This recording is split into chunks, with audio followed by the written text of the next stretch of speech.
เมื่อยหลายอยู่บ่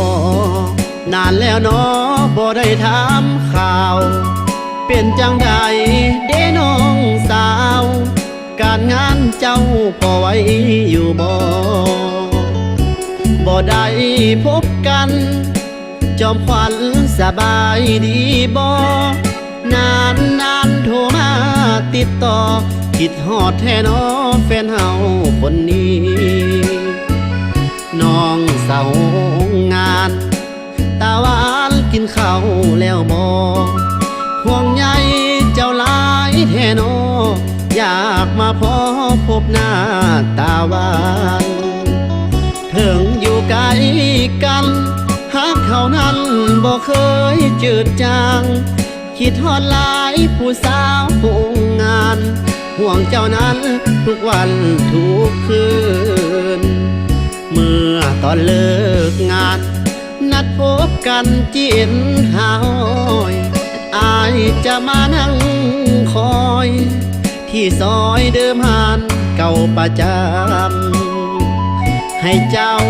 มาหาอายสินั่งท่าเดิมสามวัยสาวโรงงานอย่าได้ลืมไหล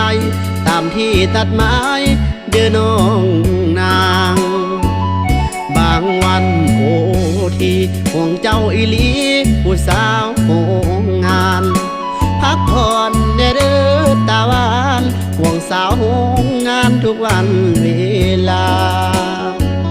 อย่าทำงานเพลินเพื่อเงินจนล่วงเวลา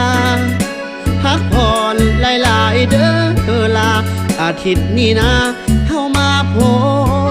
บกัน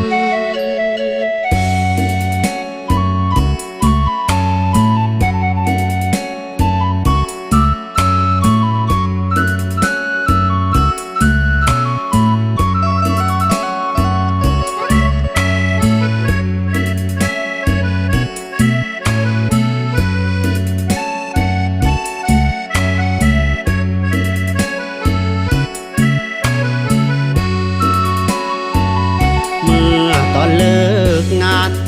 นัดพบกันจีนหาหอย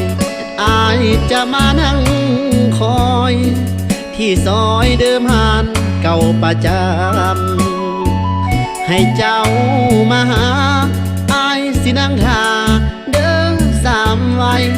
สาวโรงงานอย่าได้ลืมไหลตามที่ตัดไม้เดินน้องนางบางวันโอทีห่วงเจ้าอีหลีผู้สาวโรงงาน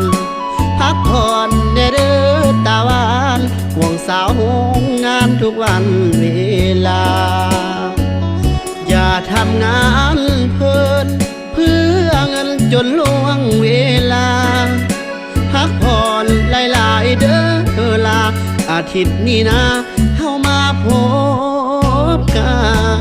น